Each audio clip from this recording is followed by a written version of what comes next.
So just as a level set, it's an interesting time as it relates to personalization. Audiences generally on the web are being catered to more and more, and that tends to raise their level of expectations. They have more of an expectation of a personalized digital experience to really foster lasting engagement.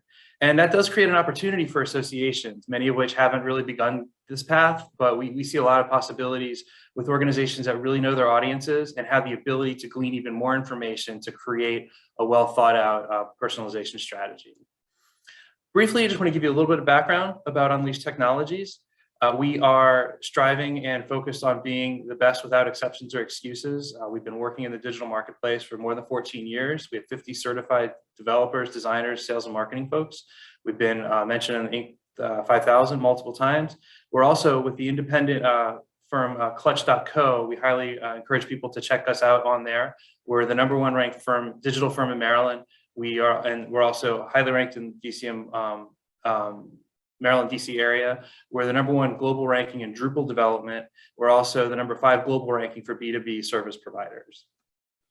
We have a 90% client satisfaction rate. We have 95% client retention. There's 150 overall clients we work with in more than 100 associations. We are certified in Drupal. We work with Symfony, which is now the underpinning of Drupal. We work with WordPress, Adobe Commerce Cloud, and we're also one of the first firms, and maybe one of the only ones in the US to be Acquia certified personalization solutions partner. We have numerous association clients, as I mentioned. These are a few of them, ranging from military to CPAs to nursing to marketing associations. And each group is different, but we also bring a lot of broad perspective to help a lot of our different association clients. So I'm going to get right into it real quick. So overall, we want you to understand some things to think about around establishing a team to undertake this, ways to think about setting your goals for your website and other platforms, thinking about behavior data that you can look at, but do so with a bit of a skeptical eye. We want to make sure that we're thinking about segmenting users and then talking about how to think about content that really aligns with those segmentations. So before we dive in, these are a couple quotes that I've always found to be helpful, and I think especially with this topic, they're even more so. So one of them is from the former NCAA basketball coach, John Wooden, who would always say, never let what you can't do interfere with what you can do. And based on how many titles UCLA won, I think that was pretty good advice. Also, a friend of mine has loved to say over the years, everything worth doing is worth measuring. And then another friend of mine would love to say, are you right or are you sure? And I think these are especially important as we think about what we're targeting, who we're measuring, how we're measuring it, and getting away from assumptions that aren't based in data. There's a lot of research around this topic, as I'm sure many of you know. And these are a couple stats that really jumped out to us. One is a Forbes Insight study that found that only 25% of business leaders believe that their customers are even loyal to the brands. And 62% say the concept of loyalty is close to obsolete. Also, an Accenture study found that 81% of consumers really want brands to understand them better. And we interpret that as really creating a need for experiences that are informed by their preferences and their interests. Moving on, we also have found that most people haven't really begun this journey, that more than 60% or approximately 60% of marketing leaders in 2019 in a Gartner survey said that they don't feel that they have an effective personalization strategy or roadmap. So I think the solace can be taken is that it's not too late to start, and there's a lot of folks that haven't really figured this out yet either. So we're going to start with just looking at establishing your team. And I don't think this is an actual quote from Star Wars, but I sort of felt like I had Yoda's voice in my head when I was writing it down. So that was a good way to characterize a lot of what needs to happen. Now, we're going to run through a lot of different roles. And it's not that every single role has to be a separate person, but it is good to be thinking about who's going to wear these hats and how you're going to proceed. So there's a lot of roles, as I mentioned, and all of them should be tied to the data analyst, who we're going to talk about each individual role. But we want to make sure that people are ensuring that there's proper buy-in, proper insights are being gleaned, helping inform the right approach and execution. And we want to make sure that regardless of what the role is, people really are thinking about the data and having a real relationship and dialogue with the data analyst. So the data analyst needs to gather, review and distill data, supporting user journeys and content recommendations. And they also very much need to be responsible, available to people, curious about where the data can take them, and communicative. It also helps to be something of a storyteller so that you can really make key data points resonate with your internal audiences, so that can help you better understand who you're really trying to target. You need an executive sponsor, especially with something like personalization. It tends to go across a lot of silos, a lot of platforms, and you really need somebody at a high level who can move the pieces that need to be moved within an organization to get resources and buy-in. Otherwise, you're going to be in a fragmented situation, which really isn't going to be advocating for the user. You also need a customer experience advocate who is a point person who is really, in a sense, role-playing the role of your user and looking out very specifically for where the hiccups might be in a flow that works for the user. And then they communicate back, and they're very much in touch with other roles. But without that advocate for the user, it can be a very slippery slope into creating something that a lot of people put a lot of work into, but really isn't hitting the mark or reaching the goals. You need a digital strategist who is understanding both the organization's needs and how to translate those into digital tactics, which will be executed as part of this.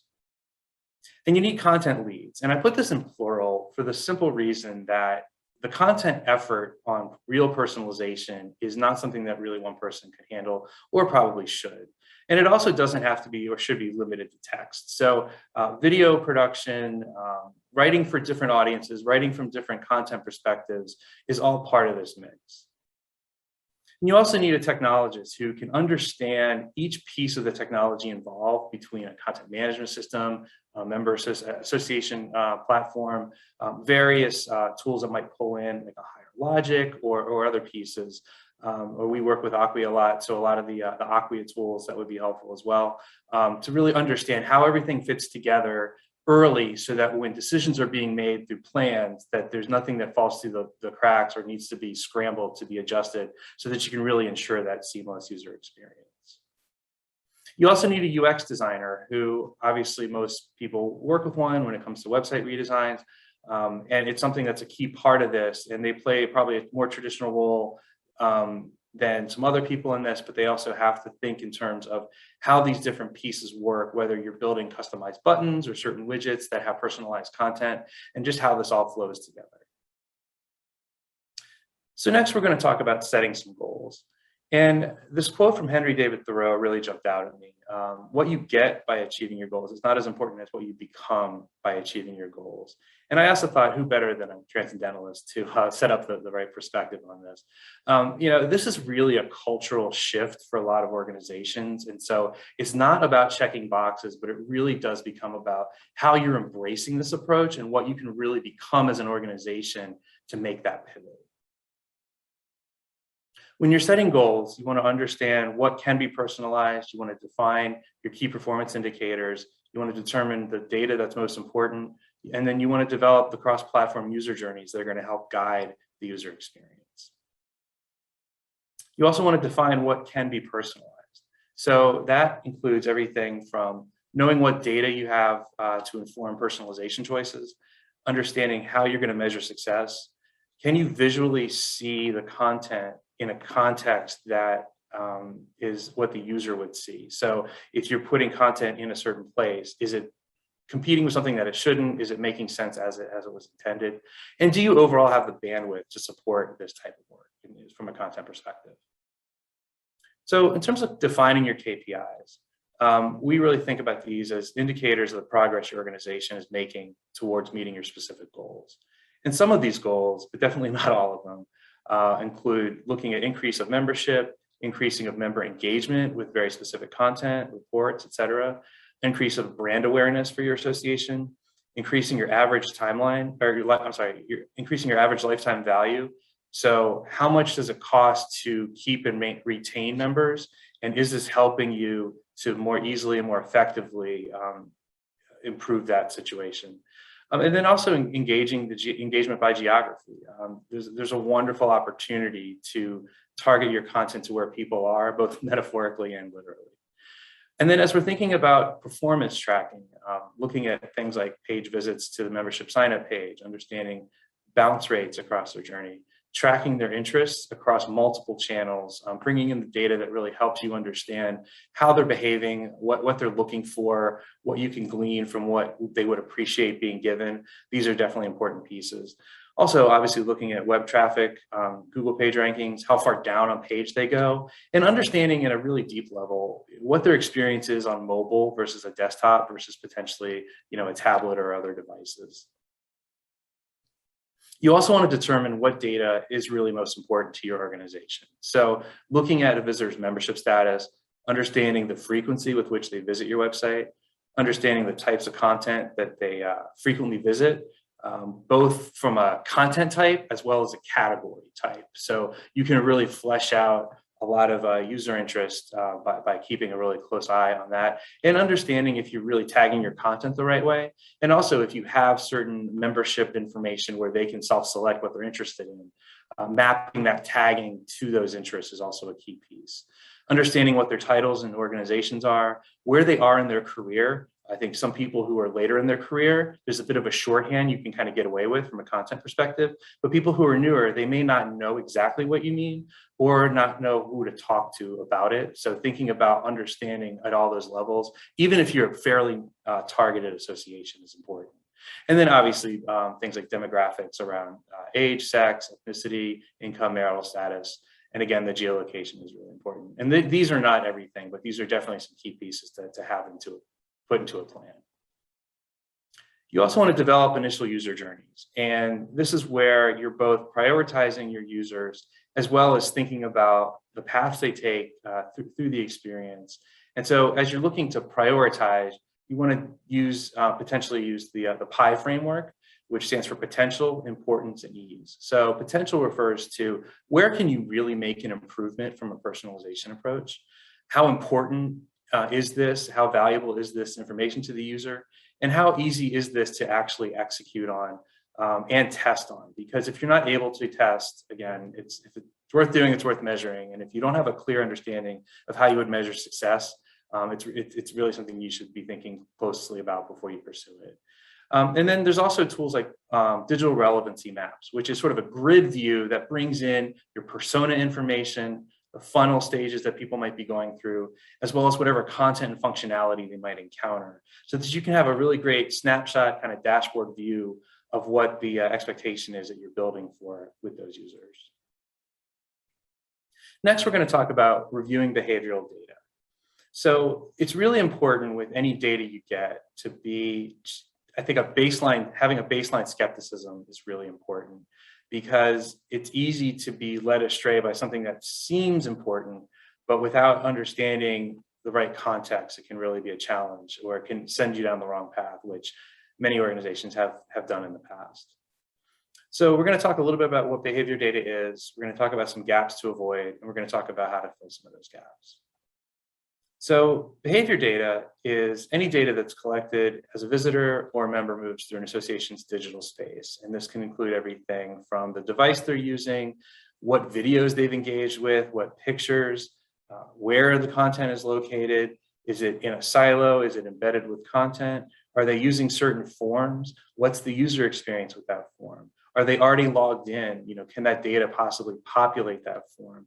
Understanding, what can be gleaned and what can be added to these pieces is really important. And obviously how the user got to your website is critically important, because that can really give you a lot of insight into crafting those personas and understanding what is also important to them beyond the purview of your own digital ecosystem. There's numerous gaps that can really complicate a better understanding of your users. Everything from third-party shopping carts that might have just been kind of plugged into your website, but you don't always have the insights of when they dropped the funnel of the purchase, or there's sometimes challenges around getting the right data integrated with other profiles you may have on your users. Understanding how partially integrated systems work as it relates to gleaning the data. If you have an integration where it's one way, sometimes you don't have the dialogue within that system, which can be a challenge. Or you could be looking at corrupted data. So sometimes web bots can really spike some traffic, but they're not real people and they're not really the target audiences you want to be facing or targeting to. And then a big thing we've noticed sometimes is that people don't always have a baseline with which to measure against. So looking at how to establish a generic control so you don't just yield stats to a larger internal audience without having some comparison to see if that personalization effort has really made an impact. And then sometimes there's outliers in your data that can be interesting and you want to dive in deeper, but they might not really carry the weight of a larger subset of data that would be more useful to crafting those personas. And then also sometimes when you're presenting the data, you're trying to make the case to management or other people about what you should be doing. And sometimes there can be an information overload factor here. So thinking about a storytelling approach and what you're really trying to tell with the data itself can really help you get better buy-in internally to execute. And then lastly, just assumptions in general. I think it's really important to be always thinking about how can you check your assumptions at the door. A good example of how this can happen sometimes is with navigation, and that's what this image is here. So sometimes you craft a path that you want to guide people down to get to a certain goal, but it's easy to forget that sometimes there's other ways to find that information or that product or that report, whether it's from search or from Googling outside. So just being aware of all the possibilities for someone to go down a journey is really important. That can really steer you clear of certain obstacles when it comes to a successful endeavor. Next, we're going to talk about segmenting your users based on data. So it's really important, we find, that you take a crawl, walk, run approach to this. And from our perspective, the crawl is really around the listening piece. You want to make sure you're pulling everything in and understanding what makes the personas that you want to prioritize, understanding what their behavior is like, looking at potential members, existing members, early stage, late stage in the career. There's a lot of choices, but it really is good to target a couple to start with and not try to do everything at once. I think people who might have gone through this similar process with social media will find that if you're trying to do 6 social media accounts on 6 different platforms versus maybe 1 or 2, it's harder to kind of boil the ocean, if you will. So thinking in terms of which are your priorities and really working to not just understand how to target to them, but really getting your own internal organization familiar and comfortable with growing this out is really important. Next, we're going to talk about creating content. So we want to make sure that you're thinking about content that does align with the personas. And so from this perspective, you want to think both broadly as well as narrowly. So, and then also understanding, as I said, there's an exponentially greater amount of content in general that needs to be accounted for to really make sure that the experience is customized and intuitive and providing value to your users. So the content can be everything from your website to your mobile. And I did separate those on purpose because the mobile experience often can and should be different based on where people are, what they're trying to accomplish, and what you're able to provide. Thinking in terms of social media, what content goes there that can be both fed into your site and shared outwardly, and understanding how perhaps links in your social media might have the right tracking.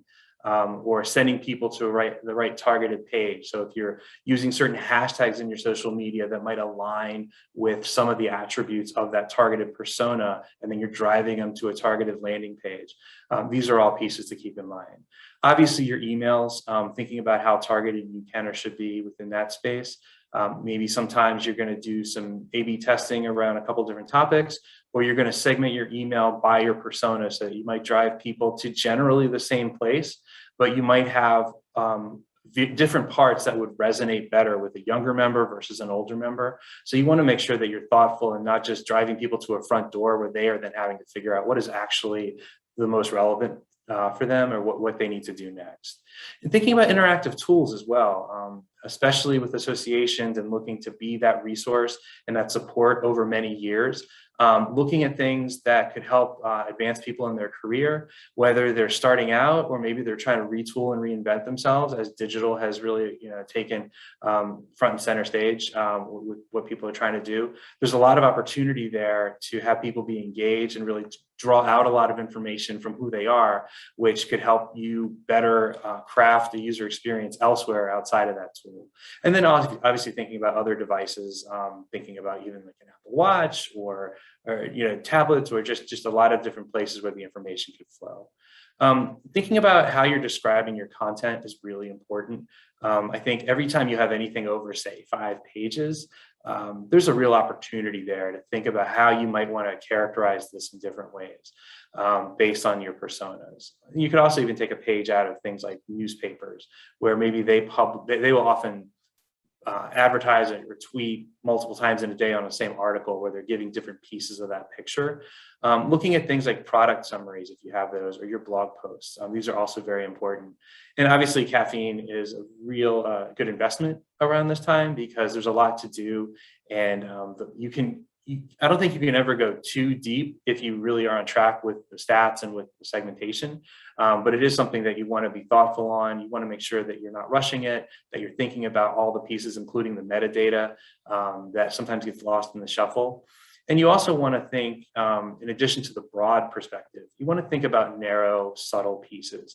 And I'm thinking around things like calls to actions or buttons. If you're personalizing a call to action, you might just tweak the language that calls people to click, depending on if they're already a member or if they're a potential member or where they are in their career. You don't have to do big sweeping content all the time. There are a lot of subtle opportunities within calls to action. And then, as I mentioned earlier, pre-populating forms can be a really great experience, because this is a good example of something that gets back to that experience being more important than the brand, where if you're just being intuitive with the technology you're using and you're helping your user efficiently get through without having to be redundant and sort of getting away from the sort of DMV approach to having to fill out multiple forms over and over again, that can be a real win within an organization. And sometimes it's something that's overlooked because we're more focused on a homepage or a campaign, but when you're really at that point where people are actually engaging with you, I think especially in a personalization exercise, it's even more important.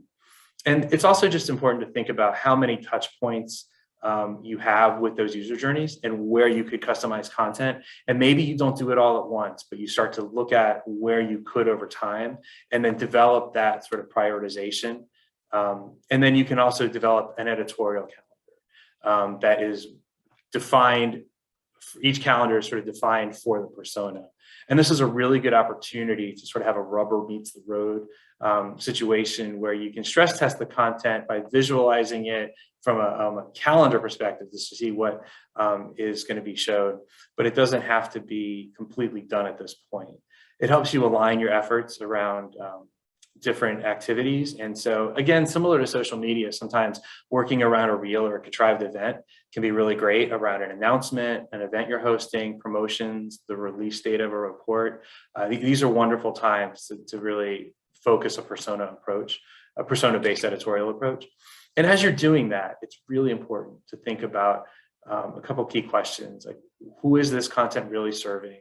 And if you can't answer that, you probably need to get some more data and some more research undertaken. If you don't understand what problems this might be addressing or how this can benefit the user, this can kind of go back to that sort of brand awareness and feeling of that you're looking out for them. And then just what added value does this content give to that specific persona? Sometimes it's just a matter of a subtle change to a blurb or a headline that can really make a difference. And you just want to put those pieces together early. And then that's another area where doing a couple personas to start can really give you a muscle memory to then execute on a similar approach with future personas. And then you also want to very much check for context and tone. You want to understand what does this look like in context of everything else on a page or potentially in a social media account. You want to understand how different segments may process or react to content differently. And depending on what your demographics are, there might be people that are at different learning levels or fluency levels within the language you're showing, but might have a real need for your association to support them. So making sure that you're using good plain language guidelines can be really important, that it doesn't require too much thought to actually process what is being shared. I tend to go on a rule of thumb that people don't really spend more than 30% of their attention on any one thing at any given time. And so you kind of want to look at the content and make sure it still resonates, even if you're not really, really looking at it closely. And that it's intuitive, that you don't have too many calls to action on a page, that the colors look right, that they're not being built in a silo. You want to understand what the perception of the value is. You also want to understand, are there conflicts that could really cause bad confusion where you're being told one thing in the personalized space and you're reading it in context of something that is guiding you in potentially a different direction, that could be really detrimental. And then instead of the goal of simplifying people's lives digitally with personalization, you've effectively done the opposite. Thinking about younger members, I mentioned younger members a lot because a lot of the work done with associations has really been focused on understanding how to get them interested in the services you provide. And sometimes there's a lot of opportunity to provide that content and that context with a better understanding of what they're searching for, both within Google search as well as your own website. And then thinking about where people are located. What information do you have about where they physically are? What time of year is it?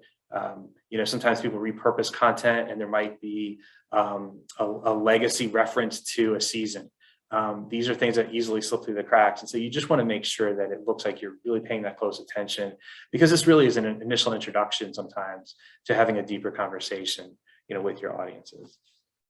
Have you ever had a client that typically don't do KPIs, and a lot of people aren't really up with KPIs? Do you guys kind of help them create and or develop their own KPIs? Yeah, that's actually one of the first things we do, because sometimes, we'll even see a KPI as get the website launched, which I understand the motivation, but that's not necessarily a great, benchmark to work from. And so we tend to segment them a bit so that we're understanding what's deeply measurable and what's more of a kind of speaking to management type of level. But I think it's critically important for people to have that conversation, because you'll probably find that there'll be different perspectives on that, and that getting that discussed early on in the process is really important. And I kind of liken it to when people review a wireframe on a redesign. I always tell people that the truth will come out eventually through the project. But everybody is not afraid to ask what they think might be a stupid question. I'm 90% sure that someone else has already thought of it and they're also scared to ask it. So applying this logic, because if you make that realization late and then you still have to go back and change things, you've effectively slowed down the process, made it more costly. And so it's really important to have that open dialogue. And especially when you're talking with people from, wearing these different hats, as I mentioned, I think it's really important.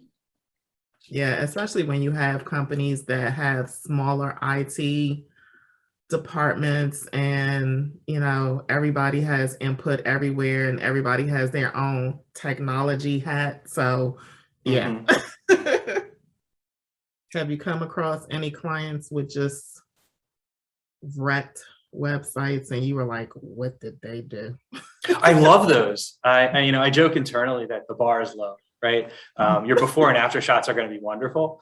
And, but I think that it also reflects sometimes different needs and different points in time.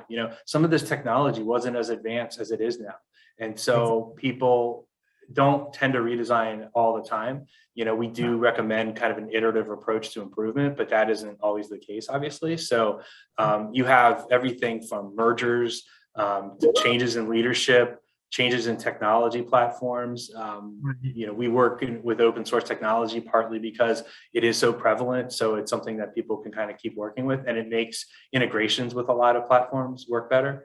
And, sometimes over the years, people have started with a one size fits all digital platform that they're told also works as a content management system, but they find it doesn't really meet their needs. And so you sort of see this ebb and flow between these different preferences around different technologies and different content needs.